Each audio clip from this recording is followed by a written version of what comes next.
que pensar que son gente que pasaron de una época donde el sonido estábamos en la prehistoria y ahora hay una sofisticación increíble ya. Escuchábamos discos franceses, discos italianos, americanos algunos, ingleses, pero no teníamos la opción que tenía cualquier europeo.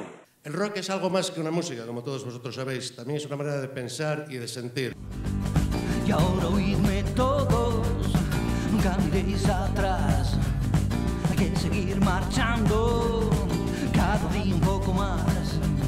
Adelante, adelante, adelante, adelante.